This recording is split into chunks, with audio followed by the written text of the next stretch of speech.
leaders, the wonderful staff, many of who are here. The team that we built over the years has been wonderful. I thank also those that have not always agreed with me. And I, again, offer, as I always do, a special apology to anybody who I may personally have hurt or offended over the years. And even if not personally, we're well aware of those that have suffered from various forms of abuse. And I continue to ask that they would accept at least my sincerest apologies for anything you've suffered. As I mentioned, I had no plans. I'd never been retired before, so I have no idea what to do, but it's not something that I don't think a priest ever really does. You know, we have in our faith, we're ordained and we're told you're a priest forever, according to the law of Melchizedek. So I just want to go on doing what I pledged to you at the time I first started. Some of you who were here, maybe not, but I said, I want to bring out the best in you, and please bring out the best in me. And I want to continue to do that. So God bless you. And with that, I introduce Bishop Mark. Thank you.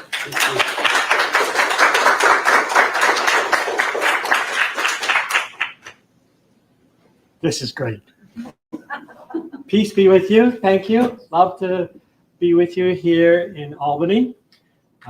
Delighted that you came and are present. And I greet all the people of Albany and all the priests and sisters and deacons and lay people, men and women. Hello, I'm Bishop Mark. It was great joy and confidence in God's love that I have accepted to be named the 11th Bishop of Albany. Thank you, Bishop Scharfenberger, Bishop Ed. I'm a Bishop Mark, he's a Bishop Ed. That works. For your gracious welcome to me and for all of your work here in the Diocese of Albany. I'm glad that you'll be here to be around to be in your new title, which is Bishop Emeritus. So he will be a great help to me and advisor. So I thank you, Bishop Ed, for being there for me today and in the future. I want to publicly, of course, thank Pope Leo, Cardinal Christophe Pierre, and whoever else decided to recommend me with my skills for this place. It's kind of an arranged marriage, you know? It's kind of like the church says, go, and you go. I've been waiting for the go. The go is such an important word in salvation history, you know, right from Abraham and Moses, go see Pharaoh, go to this land. And Jesus says, go and make disciples of all the people in the name of the Father and the Son and the Holy Spirit. So go is the message I hear, and I've only heard welcome since I arrived this morning. So I'm very confident that as I go to this diocese, we will make new disciples. My confidence comes from my experience that I think beautifully matches the needs of this local church. I don't know everything. I will learn, but so much of what I've done in the past seems to match what I think is needed here. I've been supported and mentored. Let me start with Cardinal Sean O'Malley. I worked closely with him for over 20 years, and he has been a mentor and a guide for me. In the last year, I worked closely with our new Archbishop in Boston, Archbishop Richard Henning, and I have learned so much. Not just his thoughts, but I've watched him come in, tried to analyze him, and everyone else in the diocese did the same. They're like, who is this guy? Well, I'm very aware that that's happening to me right now. So I'm so grateful for their guidance and all that they have taught me. My confidence also comes from the many, many priests, religious sisters, deacons, lay people, men and women who have formed me throughout my life, who have taught me, who I've. Today is the feast of Saint Cornelius, and two of my greatest mentors have been Corneliuses. So they're with me today, Connie McRae and Neil Heary. So these are the influences of my life. Of course, the major influencers in my life have been first my parents, who are both deceased. My sister, my two brothers, who I hope you meet. My uncle was a priest. His name was David Delaney. He died. My aunt is a nun, a religious sister, a Dominican of Peace, and I understand there's some Dominican of Peace right here in Albany. So she is in the Mother House in Kentucky, and hopefully someone will put this on for us. So hi, Aunt Jean. So I love my family is very dear. I have wonderful family and cousins and brothers and sisters. So they are my influencers. I'm so blessed. I have a close friend. His name is Father Paul Soper. He is a brilliant person, and he's made me, he's made me a better priest. So you'll meet him. I'm sure he'll be around, Father Paul. So hello, Albany. We don't know each other yet, but in some ways, you've always been a part of my life. I grew up in Toronto, Canada. My parents were American, from Boston, and my father got a job at York University in Toronto, and I was born there. And so every year we'd load up the station wagon and drive from Toronto to Boston and Boston to Toronto, and every single time we stayed here at a place called Shiraff's Motor Inn, which is no longer there. Shiraff's was a Boston company, so we always stayed at that place. And so I already have some cherished memories of Albany. Little did I know or suspect that I would one day be the bishop of this place. We are living in chaotic times, but evidence of God's grace is all around us. I plan on showing good people of Albany this evidence of God's grace. And I ask you, those who are here, to point out that evidence to me. Let us show each other the beauty of God's grace in the midst of what I call chaotic times. In the midst of bankruptcy, sure, there is shame, there is sadness. But there is also a chance to acknowledge sinfulness and continue to reach out in love to those who have been so terribly hurt. There is an opportunity of bankruptcy that the church is better, stronger when we do this. In the midst of division in the world, we have the opportunity to build bridges of faith. In the midst of suspicion, we have an opportunity to gain trust. Not just shallow rhetoric where we think about what we're going to say next and try to get the upper hand. That's not, to me, doing anything in this world.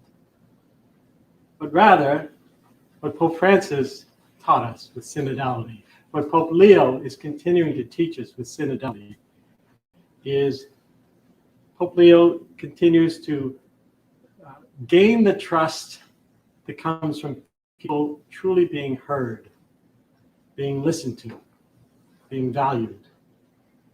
This is what we strive in the Diocese of Albany to do, to value the dignity of every living person from all stages of life.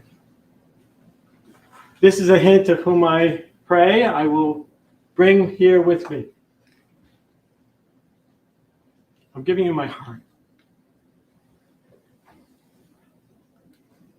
I'm giving you my faith. I'm giving you my joy. I so love every single thing about being a priest. I've always been a happy priest. I've learned to love being a bishop.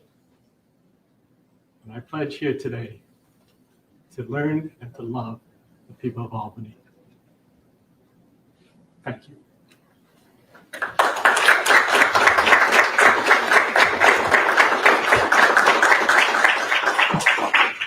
So we can open it up for questions. To help Bishop Mark get to know all of you, please raise your hand if you have a question. I'll point to you and you can share your name and the outlet you're with. And then I knew you would start. Well, everybody wants to start. First of all, Bishop, welcome. Congratulations. My name is Dan Levy. I'm with News Channel 13, WNYT TV Albany. You stated that what you have learned in the past is what is needed in Albany. I'm wondering if you can elaborate on that. Sure. So thank you, Dan. It's important for people to know who I am and what I've been through.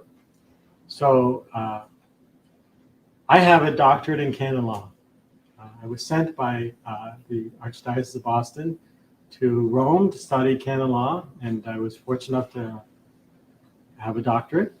And I came back to be the Chancery canon lawyer in the Archdiocese of Boston, and that was July 1st of 2001. The abuse crisis smashed into the world in Boston in January 6, 2002. In between was 9/11, which I know everyone remembers. So I was a brand new canon lawyer in the eye of the storm. And my mother knew if I was home at night because the house I lived in was on the news every night, because my car was out there. So I was in all the inside and outside. It's such a part of my life. And I always feel very blessed for my timing on that. Because my timing on that is that I could say to myself, God has blessed me with being part of the solution and not the problem.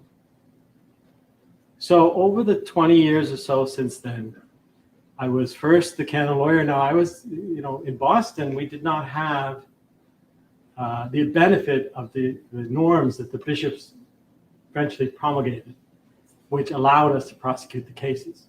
We couldn't do it. The law was inept. So we had to figure it out on the fly. And then I moved to the tribunal to be the judicial vicar to do marriage cases, yes, but also to prosecute all the priest cases. So that means a lot of being sensitive to victim survivors and the priest accused. And it was an awful lot of scrutiny and tension. Along the way, Cardinal Sean O'Malley came to Boston, and in Boston, I'm not making a judgment about here, but in Boston we had way too many parishes. The people had moved. Boston was where the parishes were. There was 12 churches within like a very small area. So I did that too. We went through 2 rounds of that. One is commonly known as a disaster. It was done very, very poorly in hindsight. And the other was much better. I've learned lessons from both of those. So we went through huge budget cuts. When I got moved to the Vicar General Mater de Curia, Cardinal Sean was present, of course, but he was also all over the world. So for a few years there, I was helping him with most of the administration. So I've been a pastor, and I love being a pastor. So I've been in all these circumstances that just make me think, okay, they match what some of the needs I can see here. And so I come with experience. I come, I think, with confidence. And I come with great joy, because none of that ever affected my faith or my joy. I was going to follow up also. You also said you're confident that you will be able to gain new disciples. And I'm wondering if you see the abuse scandal in the rear view anytime soon or in the future, and if you need that to happen in order to gain new disciples. Okay, thank you for that also, Dan. No, abuse crisis is not in the rearview mirror. It's our present. It will be the rest of my life. Without it in the front, then you start to get complacent. You get to ignore. And if you want it to go away, then that's not who I am as bishop. I want it to be dealt with. I want to comfort those who need comfort, and to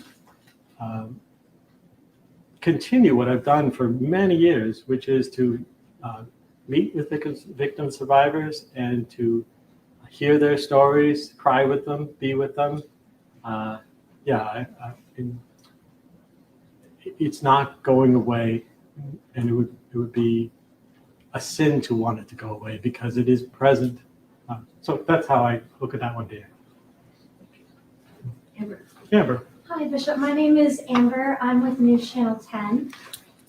So you talked a little bit about regaining trust within the parish, within those. And I want to ask you about the St. Clair's case and the people who are looking to get their pension back. Do you have any thoughts about it, and what is the diocese plan in moving forward? Well, Amber. Bishop, can you look forward towards the cameras, please? I appreciate it. So the cameras are all this way. We don't want How do I get Amber too in my vision? Okay, I will try to look forward. Thank you, Amber, for your question. I'll come shift over this All way. right.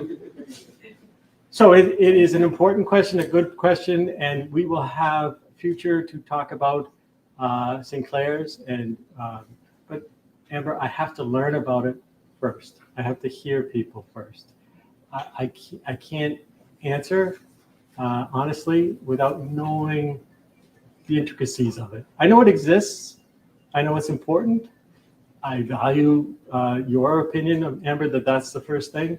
So I will do my best to learn about it, and we'll be back in touch. But I'm confident that we can do what is right with God's help. Thank you, sir. Okay. Over here. Hi, Jesse Taylor, WAMC News. So while you were speaking, you had said that there was opportunity in bankruptcy. Could you just explain a little bit what you meant by that? Yes. I know that there was a statement from the commission about reparations recently that the news picked up on. And but reparations come in many forms. Money is helpful and is a symbol, and it hurts. So that is a way of doing reparation. But reparation is much more healing when it's about apologies and when it's about listening and making sure that it can't happen again. So when victim survivors know that they're heard and valued, and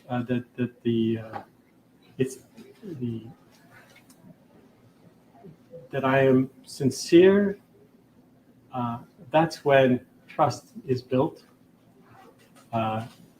much more so than a settlement where so much goes to the lawyers. I mean, it's much more has to be a relationship that is solid and good. That's when trust happens. So I don't know if that was it, but that's my answer. Hello, Ted Remsnyder, Schenectady. Tim? Ted Remsdyer, Schenectady Daily Gazette. Last week there was a settlement announced with one survivor of abuse for $8 million. Have you been brought up to speed on that case and the outstanding cases against the diocese? Have you brought up to speed on what are the next steps? Okay, so Ted, I understand, I read the article, but I understand that it's far more subtle a thing that happened last week than a person receiving $8 million. So I am smart enough to know and hear that there's a much larger story to why that happened, how that happened, for what it happened. And so I'm going to ask you the same thing that I asked Amber, is that I'm not ignoring it, I just don't have enough information to find out what really happened. Let's go over here first. Hey Bishop, I'm Brianna Supardi with WRGB Pacifica 6 News. You acknowledge that people were hurt. What does healing look like to you, and how will you measure whether the diocese is making progress? Okay, is it Brianna? Thank you, Brianna. What does healing look like? Healing is not a cookie cutter solution. Healing of victim survivors is a one-on-one. I had the great opportunity to work in the Archdiocese of Boston with victim survivors who had been hurt by the church, by priests, and came back to the church and spoke to other victim survivors about why they came back to the church, why their faith is still there despite this. And it took incredible courage for these people, but they go and they give talks in parishes, and they're still hurt, but they understood that it was a priest that hurt them, and perhaps a hierarchy that hurt them with bad decisions, but God did not want them to suffer.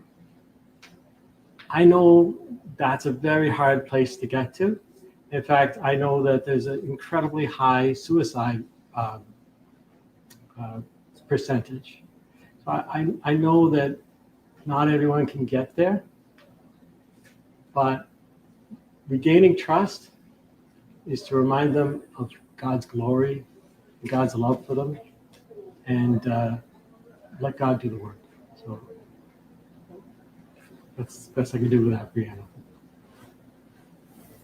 Amber, did you have another? Amber. Yes, so Bishop Mark, in terms of your history, I know you might not know too much about things right now, but recently in the Capital District, in the Capital Region, there have been a few different schools and parishes that have either closed or merged. Do you have any thoughts or plans in terms of the restructuring of the diocese?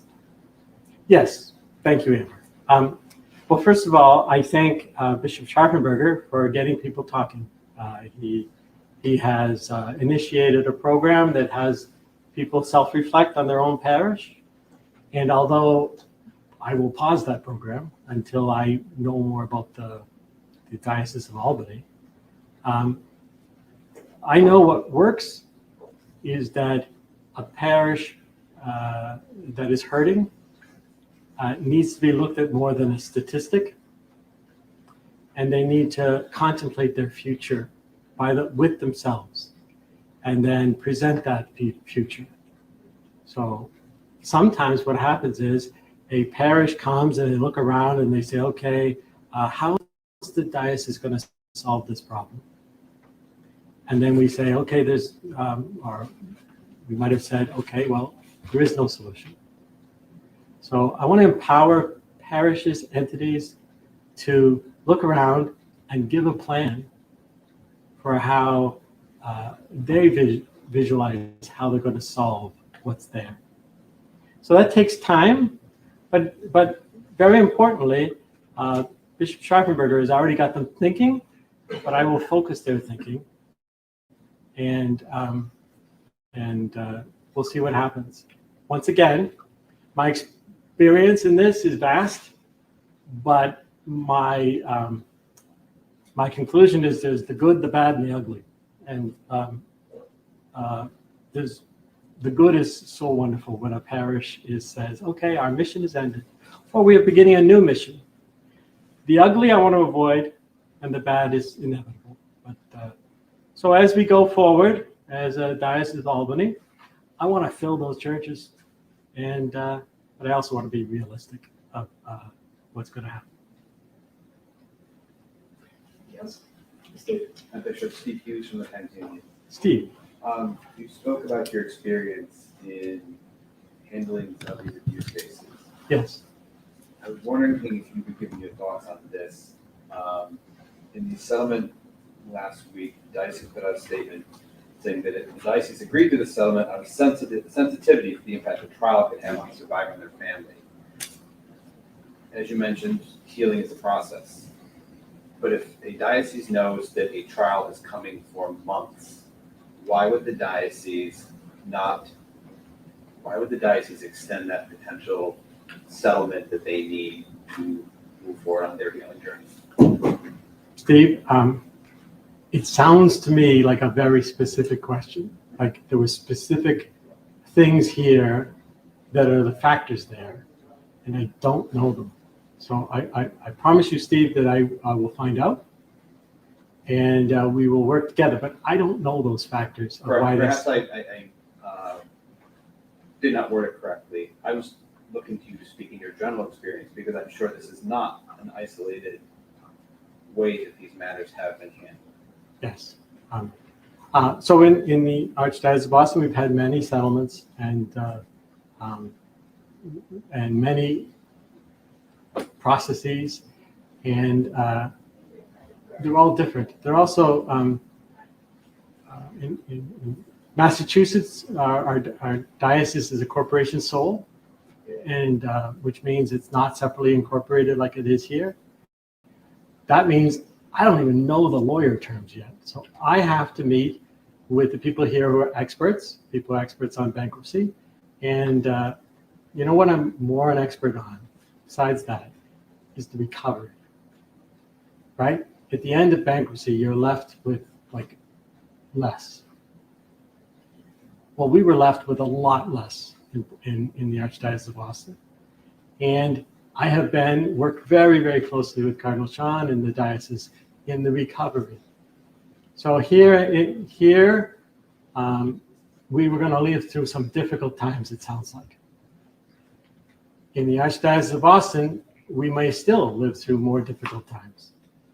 But there's light at the end of the tunnel in terms of recovery of parishes, recovery of finances, recovery of vocations. We are loaded with vocations in the Archdiocese of Boston right now. There was a time in the crisis where we had like 3 people in the seminary in class. I was teaching in the seminary and had a class of 3 people. Those days are gone, and thanks be to God. But I want to focus on getting to what we have to get through. But let me tell you that I have experience and competence and joy to lead the recovery.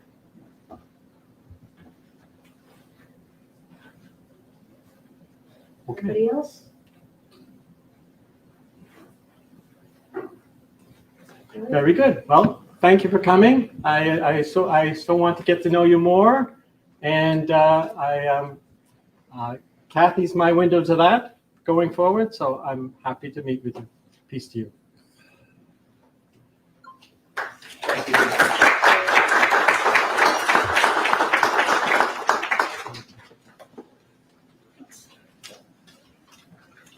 Right.